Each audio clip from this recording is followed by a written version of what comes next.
I've never ever driven before. Right. It's my first ever driving lesson. So it's going to be a controlled lesson, yeah? Right.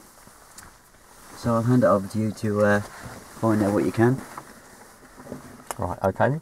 So you've done no, you haven't driven at all now? You haven't even sat in the car and played with the steering wheel or anything? Oh, I've sat in the passenger seat. Sat in the passenger seat, yeah. Okay then. Have you ridden a bike? Oh yeah, I ride a bike, yeah. Yeah? Okay then, so in a way some of the things are going to be similar, like for the gears for example. So on your bike, when you set off, what sort of gear would you use on your bike? I haven't got any gears on my bike. You haven't got any gears on your bike? Right, okay. Not to worry. Okay then.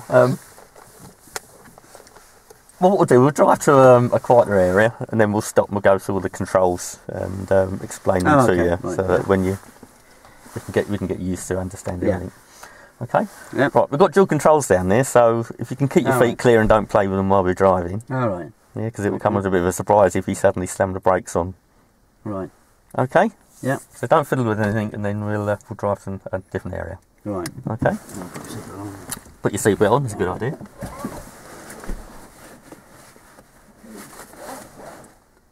Right.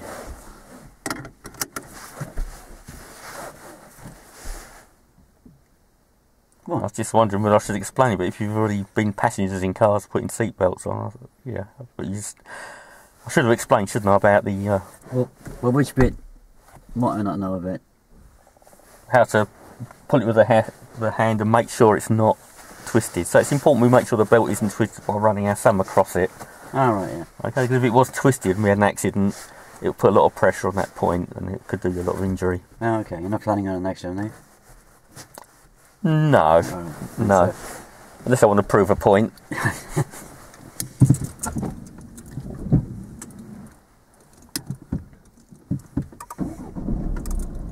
Right, we turn right at the parking bay, and we're going to turn right at the end. Down. That's downwards. And one's opposite.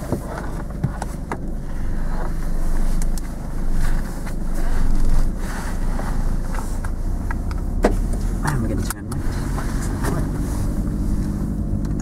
Well, what I do on the drive over, I'll show you how we do the steering. Okay, right. We do it's called a pull push. And when we pull out, I'll just show you what that is. So if you watch me while I'm doing it, what we do is we put our right hand, Tony, look, watch the wheel. We put our right hand up to the top, Alright, yeah. and I'm going to pull down with that hand, and while that's pulling, I'll slide the left hand up. Alright, yeah. Okay? Yeah. And at the bottom, then we just do it again, but reverse it. So this one pushes up and that one slides up. Right. Okay? So what we do, the right hand's now pulling down. Look at the wheel, Tony. Alright, yeah. Left hand's pushing up. Yeah. Okay? And that way we don't cross our hands on the wheel. Alright.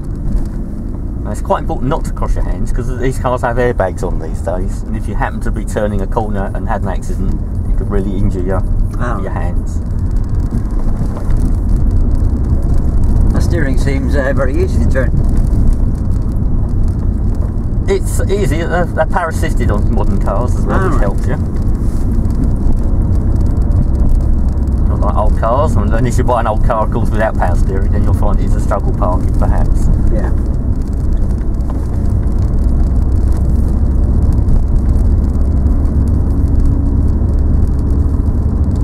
And at the end of the road, we're going to be turning left. Okay. So again, if you watch me when we get to the corner, how I use the wheel. Let's come to the corner. So again, Tony, watch the hands. Alright, yeah. Okay, so the left hand's pulling down. Watch the wheel, Tony. Alright, yeah. And then we just reverse it to straighten up. Right.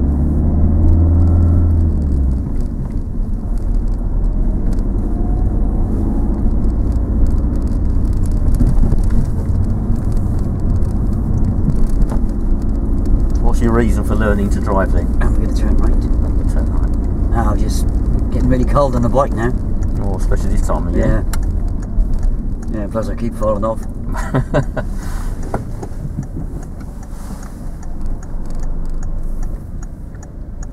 Got very good brakes, better than my car.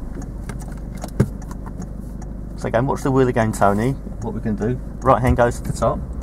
Okay, we pulls down. Okay. Alright, yeah. Can seem awkward at first, but after the And if you find any safe, legal and convenient stopping place like down here, that'd be suitable. Okay.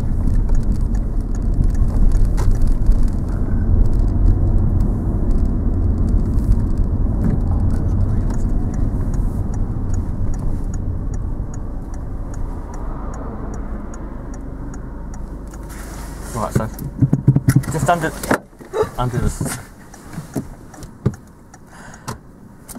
Right. No, hang on, don't get out of the car till I say so. What's that starting? Right, okay, so don't get out of the car just yet. First thing we do with the seat belt, so we don't let go quickly like you just did, and we could possibly break the window or it could hit you in the face. Alright. Okay, what we do, we hold the buckle, push the button, and then we just feed it back Alright. safely into there. I'll try to just demonstrate this. Okay, so what we do, we use our right hand to hold that, Yeah. release the button, Alright. okay, and then we can just safely release it back slowly. That way it doesn't go flying back. Right. Okay. Now the first thing we do then, before we get out, we make sure it's clear, What's clear? that there's no pedestrians. What you don't do is open the door and there's someone walking past. Okay, so in a moment when we've looked, I can ask you to go out the car, Yeah. and I'll meet you at the back of the car on the Right. pavement. Alright. Okay? Okay. We're gonna have a race or what? Now if you get out the car first, so Alright. just first of all, before I touch the door, before you do it, just look in the mirror and see if there's anyone coming along the pavement there. Bit late now, really. I suppose I've nearly knocked them over anyway, haven't I? Well, yeah, so I was trying to get you to do that. So it's important we have a good look around. So just look ahead, make sure there's no one coming towards us. Look in the glance in the mirror, see if there's anyone coming down, and if it's clear, then hold the door with your right hand. You've got on the door pocket there. Right hand. Alright, yeah. Yeah, release the catch, and Alright. if it's a windy day, then that stops the wind catching the door and flying the okay, door right, open. yeah. That way you can control the Yeah. door. So if you get out of the car, then Yeah. shut the door behind you and meet me at the back of the Alright, car. yeah, yeah. Okay.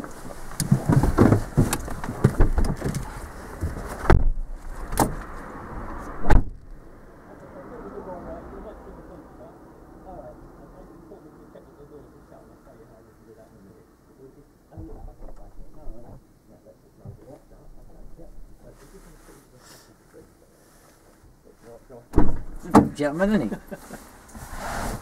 Okay, so don't fill with anything till I get back in. Don't what? Don't fill with anything for the moment till I Alright. get back in.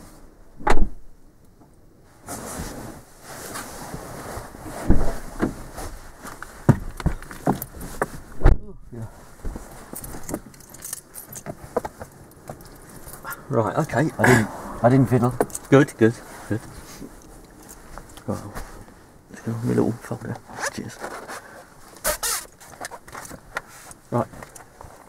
First thing we do when we get into the car is a routine called D. It's a cockpit drill. And we remember it by the phrase DHSSM. So it's doors. What we're going to do is make sure all the doors are shut. We check the handbrake, the seat, the steering. We check it, put a seat belt on, then we adjust the mirrors. And we're going to go over that in detail in a minute. Yeah. But that's the cockpit drill. Whenever you get into a car that has been driven by someone else, you'll need to adjust the seat, steering, mirrors. Alright, yeah. Okay? So the first thing we do is we make sure all the doors are shut. So if you look in your mirror there, if you just look down the side of the car, can you see if there's an interruption in the side of the car, or does it look nice and clean and flush all the way down? If you're looking down the side, you should see the bodywork of the car. Now that looks a bit flushy in this one.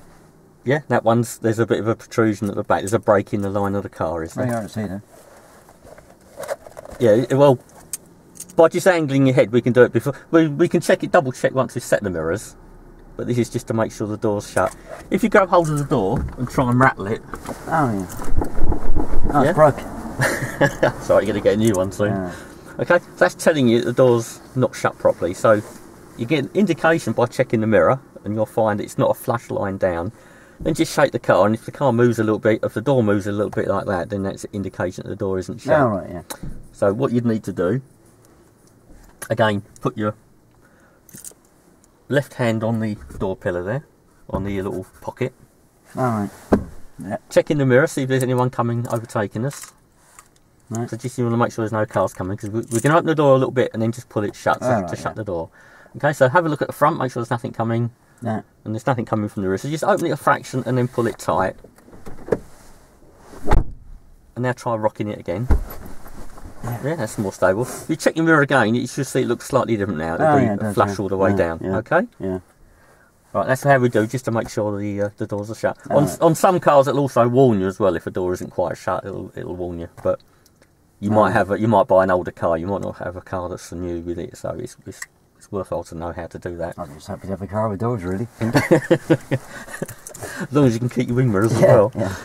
Right, okay, next thing we do is make sure the handbrake's on.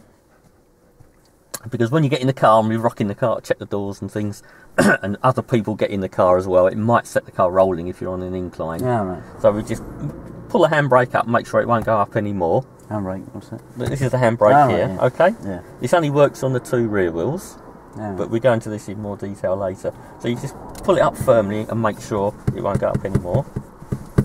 And that's telling us that the handbrake's on. Oh, right, yeah. Yeah. Okay? When we operate... When we use the handbrake, you've got a button on the end which is keeping the handbrake up. It works on the ratchet system. So when we want to take the handbrake off, we push the button in. Yeah, just coming at a roll a minute. Are we doing the DH Treble SM or are we doing... Well, we are. I'm just glancing to see if I go back into handbrake later, but we do. Yeah, you're actually... Right, okay. If you stick on that page you're on, Right. you're actually doing quite well up to now. Right, okay. But now we've gone into the... Yeah. You just mentioned the handbrake as part of the... Right, okay. Just to check it's on. Okay then. And then with the seat, it's important we adjust the seat for... Everyone's a different size, and it's important. It's important that we can reach all the controls comfortably as well. So what we do, we'll adjust the car so we can reach the pedals okay, and we can also reach the steering wheel okay, and operate all the instruments. Right. So in a minute we'll set the car up so we can get the seat set and your position done and your head restraint. We'll go over that in a minute. Or do you want me to go through that now on this? What? Setting the car up. You're saying just to run through this quickly at the moment, you're on DH Triple SM? No. I just pulled you off the handbrake there. Right, let it roll now, yeah? Right. I pulled you off the handbrake there because you were going to start going into the fact that what the handbrake does, and on the DH Treble SM, we're just mentioning the handbrake because of the fact that we're moving around the vehicle. Mm. So all you need to do is explain that I need to make sure it's up. Right. Yeah. Okay. And then carry on with the rest of the DH Treble SM from there. Yeah. Right. Okay. Right. So with the seat, it's important that we can reach the pedals. So what we can do, if you can put your left foot onto the left pedal, which is the clutch pedal, but we'll go into those in detail in a minute. If you can push it all the way down to the floor. Oh yeah. What should happen now is the spine, the back of your spine, should be just being pushed slightly into the back of the seat. That's complicated, isn't it? It takes a bit of getting used to, but you'll find it's once you've got your foot down, as long as you've got a little bit of pressure on the back, then that's Maybe just easy, just say that as long as I've got a slight bend in my knee. Yeah, alright, yeah. Yeah. And you've got a slight bend in your knee. All right, your foot's yeah. not out Yeah. straight, then you can reach that comfortably. Yeah. Yeah, a bit of a stretch, yeah. It's okay. If you want to bring it nearer, there's a little bar under the seat at the front. Alright. If you lift the bar,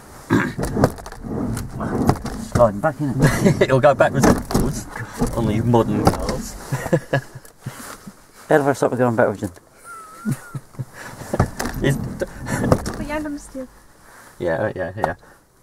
Put your right hand on the steering wheel. Will you stop actually talking in a higher voice all the time? Yeah? Sorry. Put your right hand on the steering, Alright. right hand on the steering Yeah. wheel, and then with the left hand, or if it doesn't matter, does it? Just pull the lever up, and then you can bring the seat forward. and then just check it again, readjust it, and if you need to come a little bit more forward, do the same. Shot back again, wasn't it? Locked in place or something? It's very once you've been driving a couple of years, you'll be okay. Barry, grab control. Right, okay. No, it's important that you just hold the wheel, bring it forward slightly until you've got that comfort. Yeah, I've got it in the right place now. You're happy with that, are you? Yeah. Right. Next thing we need to do is check the. But when I had it in the right place there and I let go of it, it shot back a bit. Yeah, that's because with the foot down, with slight pressure, it will push the seat back very easily. And if you want to go forward, you need to pull it forward, which is why you hold onto the wheel. No, I had actually let go of the lever, and then when I wanted.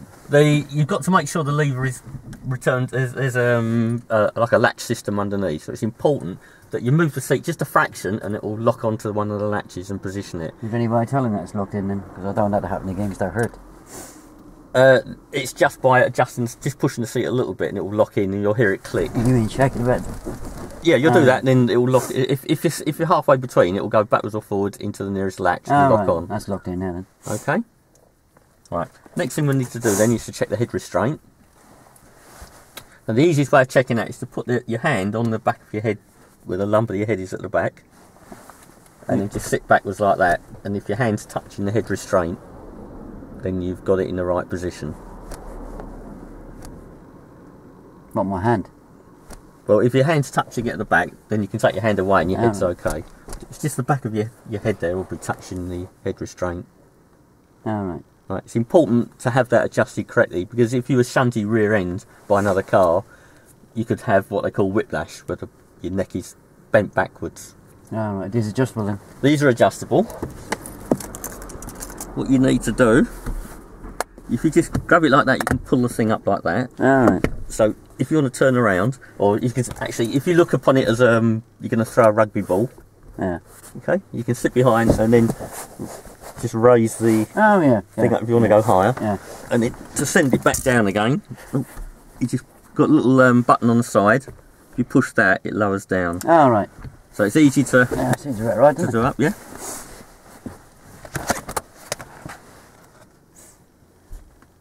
Right, okay.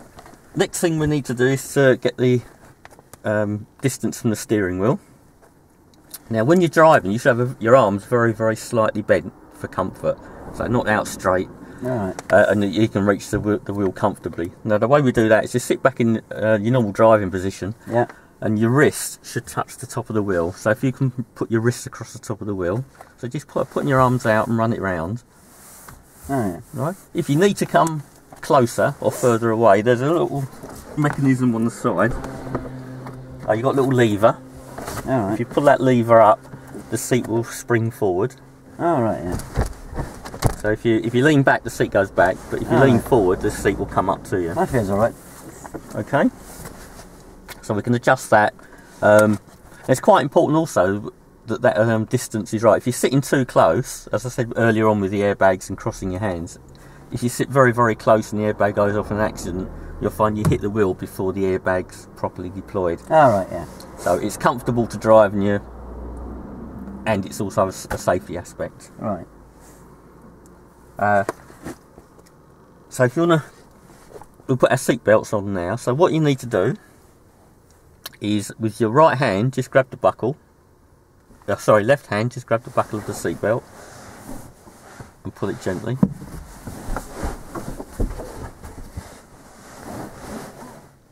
Oh yeah. Okay, now you can hold it with your right hand, just hold that, and then with your left hand bring it across your body, making sure there's no twists in it. It has to go over your shoulder. Alright. On my shoulder. Okay, and it's important there's no twists in it, so just latch it in, that's it. We'll latch it in, then we'll check that anyway. Into your belt, your Right, yeah. buckle. Wrong one, isn't it? Yeah. Keep hold of it all times when you're releasing it. Don't release it without a hand on it, because it could ping back, either hit you in the face or break the window. There it is. That's the one there, yeah. Okay, so is it twisted? Just run your thumb along Yeah. it. Right, okay. Oh, it's popped out again. Yeah, once it's in, best not to fiddle with it, and make sure it's clicked in properly as well. So Oh, I've got to check just it's push it clicking in and properly, just tug it a little bit to make sure it's yeah, firmly yeah. in. Yeah, it's lucky I checked that, wasn't it? It certainly was. Yeah. Right. Okay. Got it. Yeah. Right. Now, talking of seatbelts, it's a legal requirement that anyone in the car has their seatbelts on. Right. But you are legally responsible for anyone that's over 14. Anyone under 14, you're legally responsible Oh, right, for. yeah. So Yeah. if they're not wearing seatbelts, then you will get fined for them. Right. But you have a moral responsibility for anyone anyway, so it's best to insist that anyone in the car, if they're over 14, although you're not responsible legally for them, morally I think you are, so always insist that people wear seatbelts. The other thing being, if you did have an accident and someone behind you wasn't belted up, I don't know if you remember some adverts from a few years ago where in a bad collision the backseat passenger flies forward and kills the driver. Oh, right, yeah. Yeah, I remember Okay, that so one, you yeah. need everyone in there, otherwise you've got a loose cannon flying around the car if there was an accident. Yeah, but most of my friends are really bigger than me, and if I tell them to put the seatbelt on, they just tell me to Foxtrot Oscar. Well, if they're bigger, it's even more important because they come flying forward if they're rugby players. Yeah, but they might just hit me. Would do a lot of harm. You just make it a rule. If you're not belted up, then you don't drive in the car. Oh, okay, right. Okay, as long as you lay that law down to start with, there's never a problem. I'll just tell them you said, yeah. Yeah. Give them Sab's phone Yeah. number or something. Yeah. Right. Okay. So you got your seatbelt on. What we need to do now is adjust the mirrors. All right. So if you just sit in your normal driving position, All right. okay. If you put your right hand on Yeah. the wheel, All right. just hold the right hand on the Alright. wheel, and now adjust the centre mirror using your left hand. So you can what you want to do is to try and frame the back window of the car. All right. So you'll probably just see the edge of Alright. the head restraints.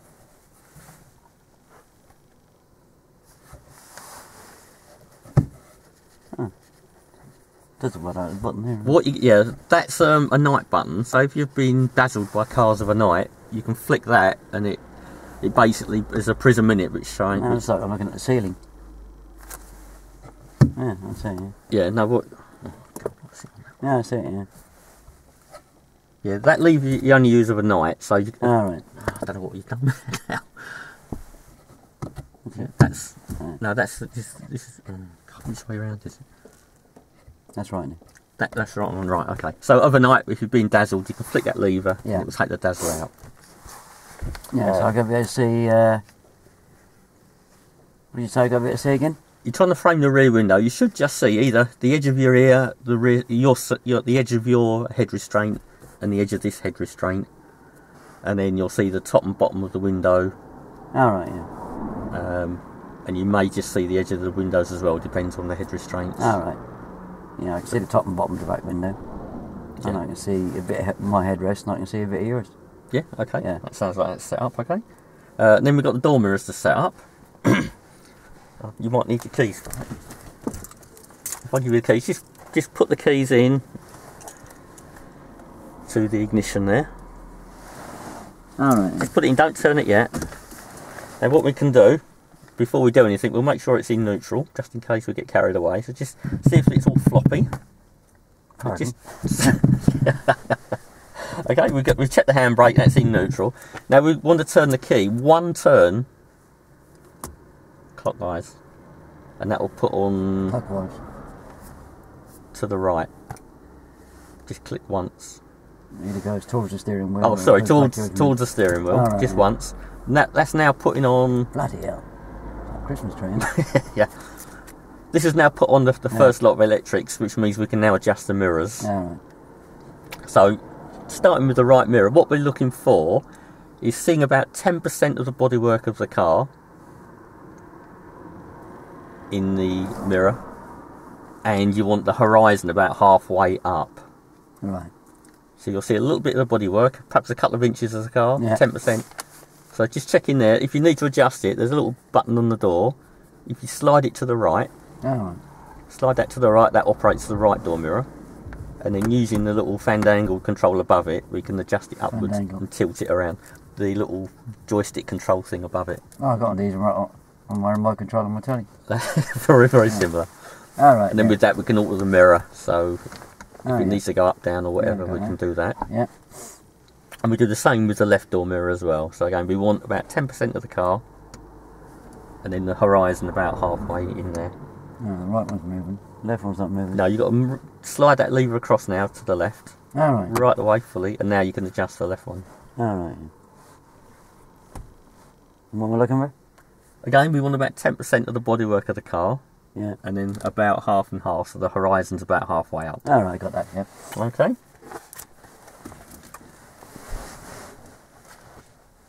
Right, okay. If we deal with the foot controls now.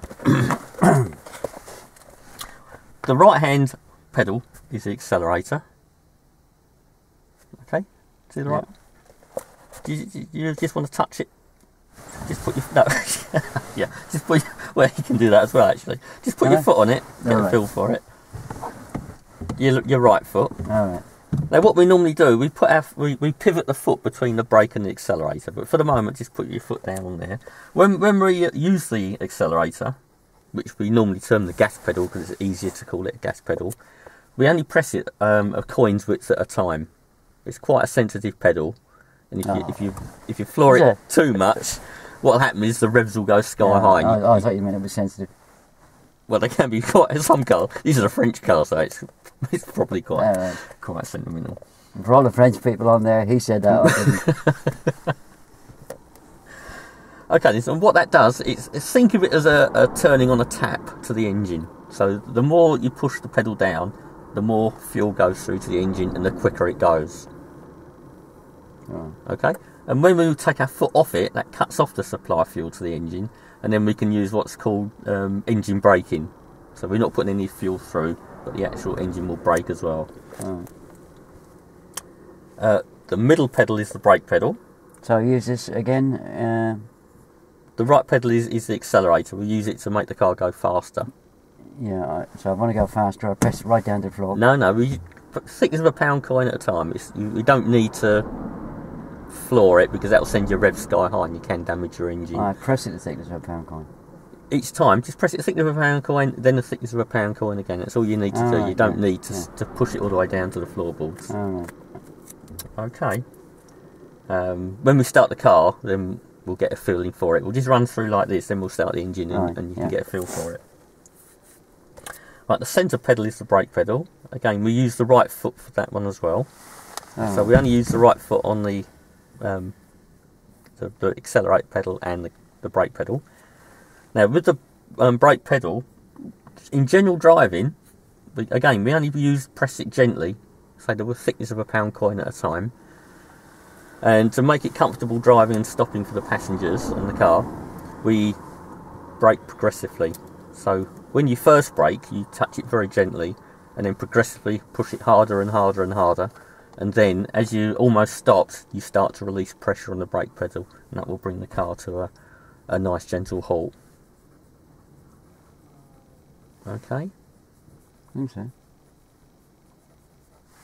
I don't suppose I get a chance to have a play with this today, do I? Well, we'll see how we go. If we get all through this, we can have a drive. No, I'm talking about the feeling. Yeah, you can put your foot on it, and as I say, in a minute we'll start. Oh, you know, I'm trying not to touch your fiddle, so Now, as I said, you can put your foot on the accelerator and try it, and then... I've tried the accelerator. Yeah, now just try it on the brake and see the difference. You're using your right foot.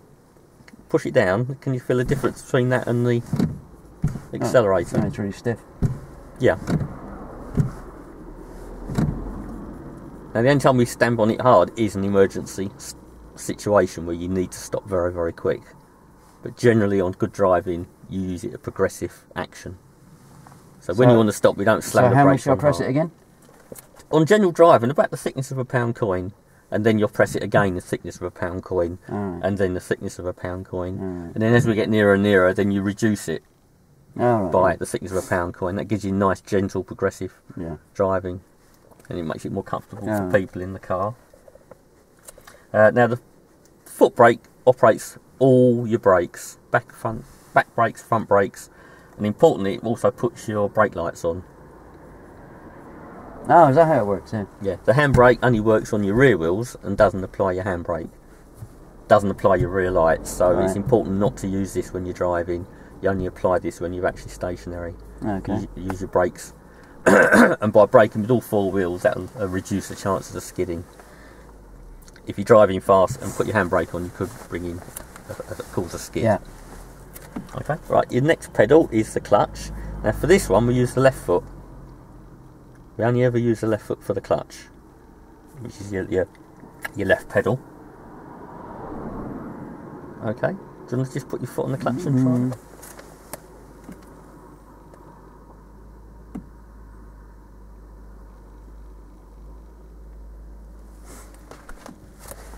Just coming out of roll in a minute. What does the Essential Skills say about the braking system on a car then? Do you want me to talk about dual braking system? Do you think that's important? No. Sorry? No, not no, not really, not at this stage. Well, what stage are you going to talk about?